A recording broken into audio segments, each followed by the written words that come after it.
अगर आप 2026 या उसके बाद अमेरिका में पढ़ाई, नौकरी या ग्रीन कार्ड की प्लानिंग कर रहे हैं, तो केवल वीजा मिल जाना ही काफी नहीं होगा।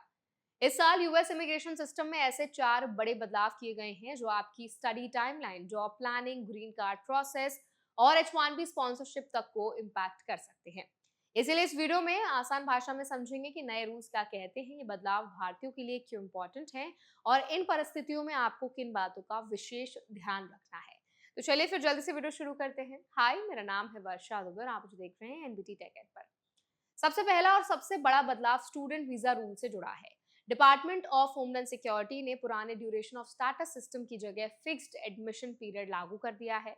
इसका मतलब ये है कि अब F1, J1 और कुछ अदर वीजा कैटेगरीज के तहत अमेरिका में रहने की अवधि मैक्सिमम 4 साल तक लिमिट रहेगी, या फिर आपके एकेडमिक प्रोग्राम की अवधि तक जो भी पहले पूरा हो।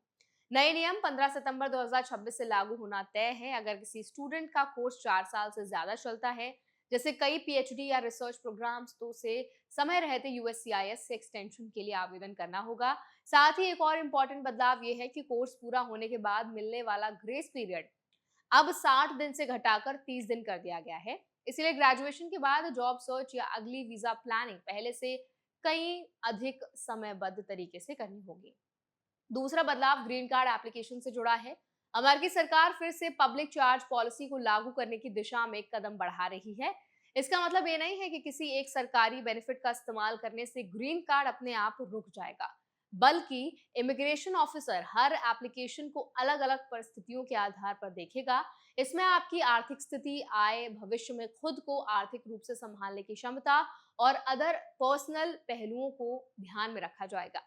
इसीलिए ग्रीन कार्ड की तैयारी कर रहे लोगों के लिए फाइनेंशियल डॉक्यूमेंटेशन और इनकम रिकॉर्ड्स पहले से अधिक इंपॉर्टेंट हो सकते हैं। तीसरा बदलाव प्रीमियम प्रोसेसिंग फीस से जुड़ा है। यूएससीआईएस ने मार्च 2026 से कई इमिग्रेशन कैटेगरीज की फास्ट प्रोसेसिंग फी बढ़ा दी है। उदाहरण के तौर पर H1B प्रीमियम प्रोसेसिंग फी पहले $2805 थी, जिसे बढ़ाकर $2965 कर दिया गया है। यानी अगर कोई एम्प्लॉयर या एप्लीकेंट जल्दी डिसीजन चाहता है, तो अब उसे पहले से ज्यादा शुल्क देना होगा। ये बदलाव इन्फ्लेशन को आधार बनाकर किया गया है और इसका असर उन कंपनियों और प्रोफेशनल्स पर पड़ेगा जो फास्ट प्रोसेसिंग का विकल्प चुनते हैं।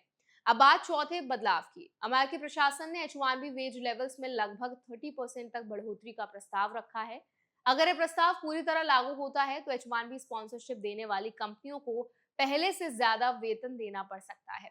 इसका उद्देश्य अमेरिकी कर्मचारियों के वेतन स्तर की सुरक्षा बताई गई है, लेकिन इसका एक असर ये भी हो सकता है कि कुछ कंपनियां हायरिंग को सीमित करें या केवल अधिक अनुभवी और हाई स्किल प्रोफेशनल्स को प्राथमिकता दें। इसीलिए एंट्री लेवल एप्लीकेंट्स के लिए कंपटीशन और बढ़ सकता है। भारतीय स्टूडेंट्स और प्रोफेशनल्स के लिए सबसे जरूरी बात यही है कि अब केवल एडमिशन लेटर या जॉब ऑफर के भरोसे पूरी प्लानिंग नहीं करनी चाहिए।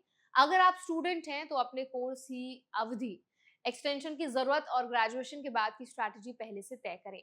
अगर आप H1B या ग्रीन कार्ड प्रोसेस में हैं, तो सभी फाइनेंशियल डॉक्यूमेंट्स, एम्प्लॉयमेंट रिकॉर्ड्स और इमिग्रेशन डेडलाइंस को पूरी सावधानी से संभाल कर रखें। किसी भी एप्लीकेशन में देरी या अधूरी जानकारी आगे चलकर परेशानी बढ़ा सकती है।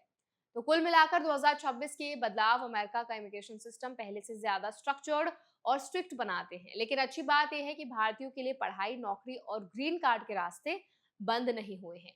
जरूरत सिर्फ इस बात की है कि हर नया रूल समझकर सही समय पर सही कदम उठाया जाए। सही प्लानिंग और अपडेटेड जानकारी आने वाले समय में आपकी सबसे बड़ी ताकत साबित होगी। तो आई होप ये वीडियो आपके लिए हेल्पफुल रहा होगा। अब इस पूरे वीडियो पर आप क्या टेक रखते हैं, कमेंट्स में शेयर कर दें। ऐसे वीडियोस के लिए हमारे चैनल एनबीटी टेक एड को भी जरूर सब्सक्राइब